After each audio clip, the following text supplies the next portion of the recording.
This video is sponsored by SimpliSafe. There's no safe like SimpliSafe. You may or may not know this about me, but I like toys. I always have. When I was a kid, I loved to play with them. As an adult, I like to collect them. And it all comes down to nostalgia. Some of my collection is actually from my childhood, and some of them are to replace things that I lost from my childhood.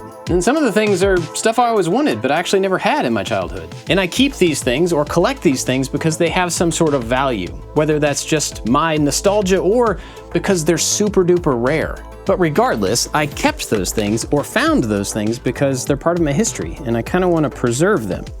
Which brings me to Devastator.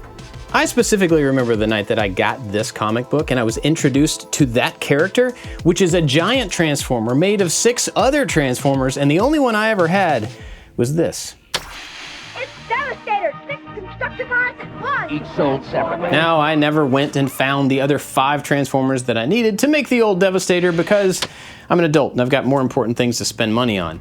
And then they released these. Updated versions, all 6 of these things that go together to make Devastator. And he's way bigger. So of course nostalgia won over and I bought this. But it's missing something, which actually kind of brought me to a crossroads when it comes to collecting toys. Like I said before, some of this old stuff is kind of precious. It's hard to come by. It actually has value, but these new toys, that's never gonna get more expensive. It's never gonna be worth a lot. So we should make it what we want it to be. For me, it's toys. For you, it's probably something else. All of the things that we spend money on should serve a purpose, even if that purpose is just our enjoyment of looking at it. And I don't really enjoy looking at this thing. It's way too clean. So today, I'm gonna fight the urge in me that says, preserve the toy, and instead, I wanna customize this to be the way I think it should be. And what is that? So for me, this thing has 2 major problems. One, it's green. I mean, maybe some company decided to paint all their trucks green. That's fine. We're not gonna change all of the green, but I mean, everything is green. You've got all these little details, these little pistons and tracks and all sorts of stuff, and it's all green, and we can make that better. But even still, once it's not all green, these are construction vehicles that work on construction sites. They should be really beat up and dirty, and that's another thing we can absolutely do. Now, this customization is mostly gonna happen with just regular model paints. Over the years, I've accumulated a bunch of different things to use to make them look old and dirty, and so we're just gonna start playing around. People who customize a lot or make props probably have a really good process for the best way to go about getting done what I wanna get done, and I don't really have that. So my first step is just to try to make it look like it's a little bit more realistic.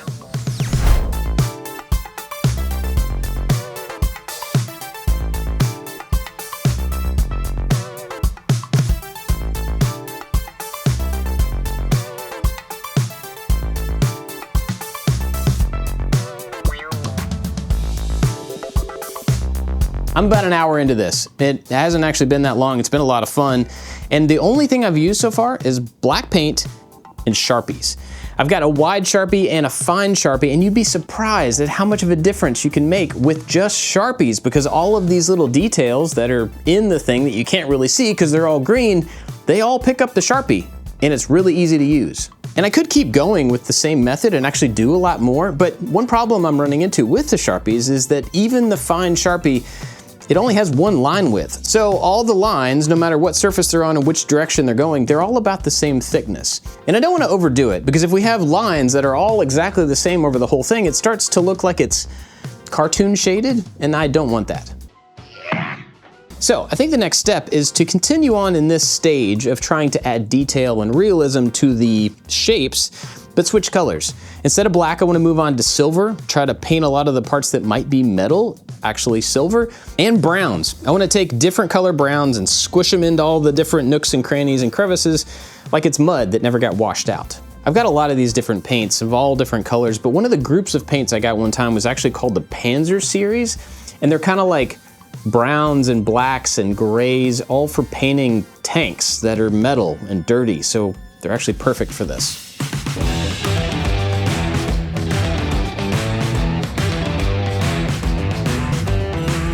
What I'm doing here is putting on some of the paint and then dipping the same brush in water and going back over the same thing to dilute it in place.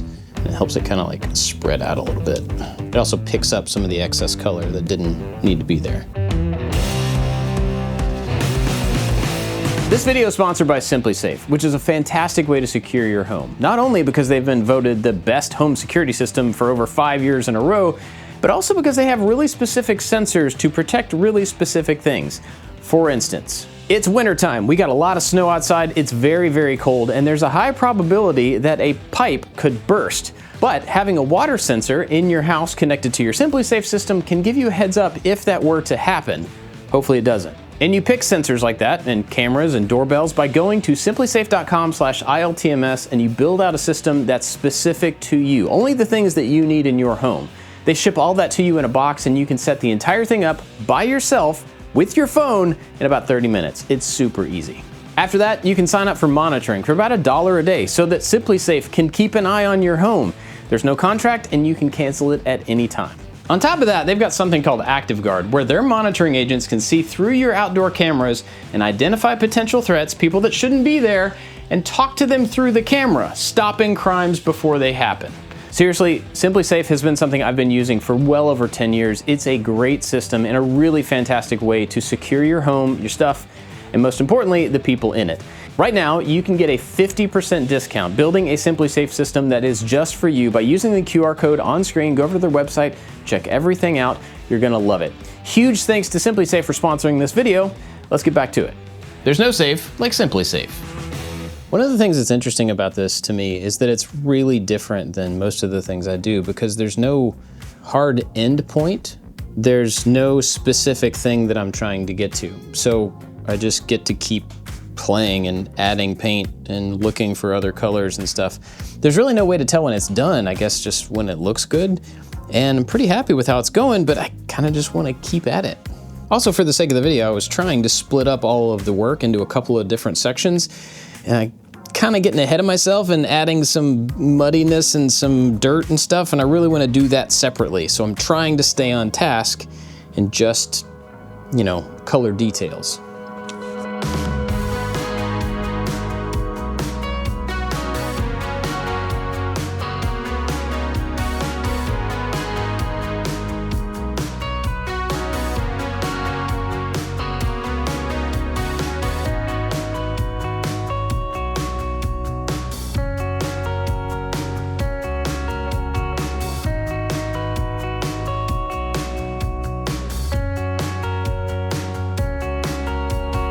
After adding a lot of the dark purples, I realized that the purple of the windows looks kind of dumb and just out of place, so I'm going back over it with a Sharpie.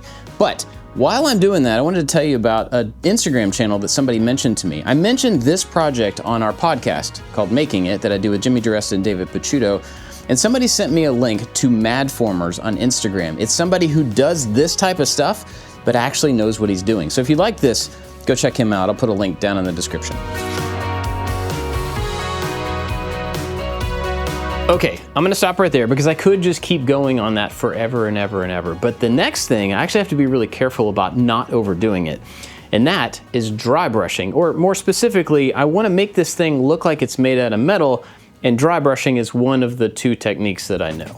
Now, theoretically, anytime you have something that's made out of metal and covered with paint, like these machines would be, that paint gets worn off, right? I mean, it runs into stuff, it gets scraped, it gets scratched, and just wear takes over and takes off the paint, exposing the metal underneath. So what I need to do here is spend some time looking at this and actually thinking about the reality of which sections would take wear, which sections would run into stuff and be scraped and scratched, and then in those sections we can apply dry brushing. So, what is dry brushing?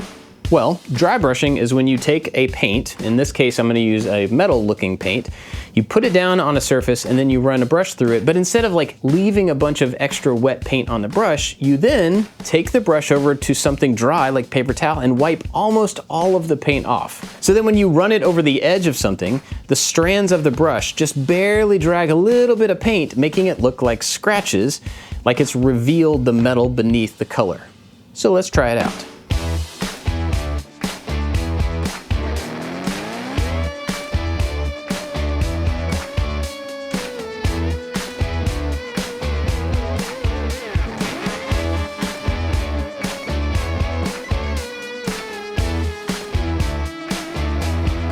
It's really crazy how much detail that adds to it, but before I go too far, I wanted to show you the other stuff that I use for this. It's called Rub and Buff. It's basically like, I don't know, like an oily wax stuff with paint built into it, usually metallics, and you can put just a little dab of this on a piece of paper towel and then use the paper towel to do the same thing that you would do with a brush. You just get kind of a different texture, and you want to use a different color so that it adds some more depth to the whole thing. I've had really good luck with the rub and buff in the past, but I think maybe on this plastic, or maybe it's the color, it's just really not sticking very well. So it's not working as well as I would like, but the paint was pretty good, so I'm just gonna finish up with the paint instead.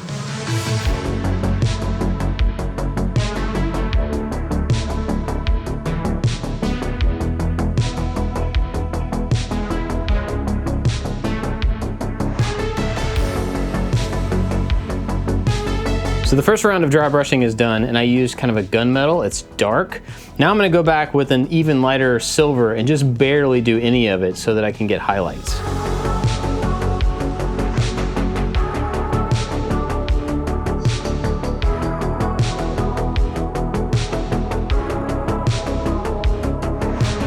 Okay, I'm gonna stop there on that because, like I said, you can go too far, and if you do too much of that, everything ends up just looking like shiny and reflective, and you don't want that. So the next step is probably the last step, and that's just to make it dirty. So you can do this a few different ways. One, you could use rust-colored paints to like add in little bits of rust. Certainly looks good, but again, you can overdo that really easily. So I'm gonna skip that, and I'm gonna jump straight to washes. Washes are basically super watered down paints. And so you can take them and kind of wipe them over an entire surface, then go back and dab it off, and most of it comes off. But all of the dark stuff and the texture to it goes down in all the little tiny cracks and crevices on the surface and make them stick out. And like I said, you're wiping most of it away, which means you can do several coats of it and just kind of keep going until you think it's dirty enough. I've got some gray wash, some black wash, and some environment. I don't know, but basically it's just like brown, black, rust colored grossness. So I'm gonna start here and then add these after the fact.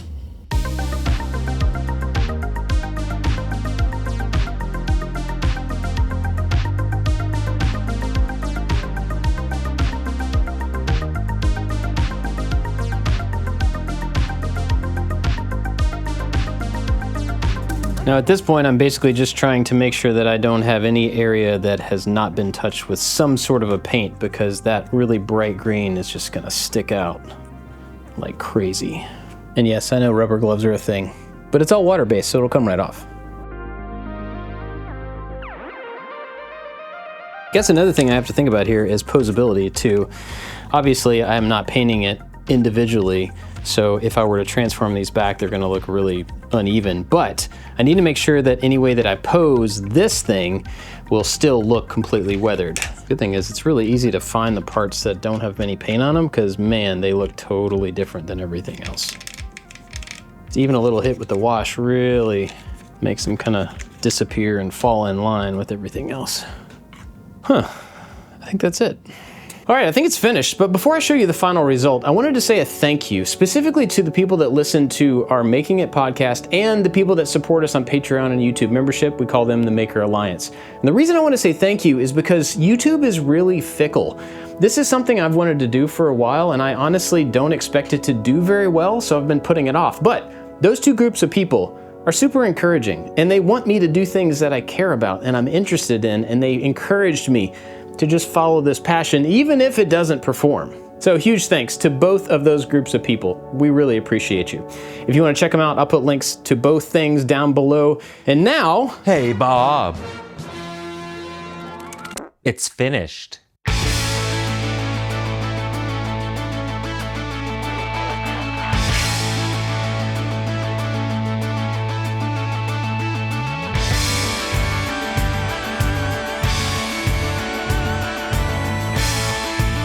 Prepare to meet your doom.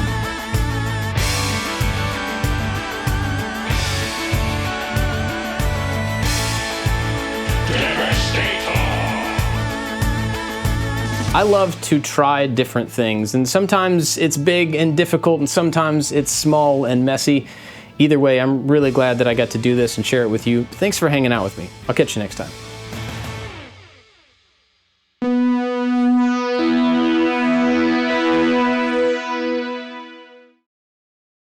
And the only thing I've used is some black acrylic black acrylic paint. I did it again. Black acrylic paint. Black acrylic paint. Hey guys, it's Bob. Not Bobby, but Bob, because, you know, okay.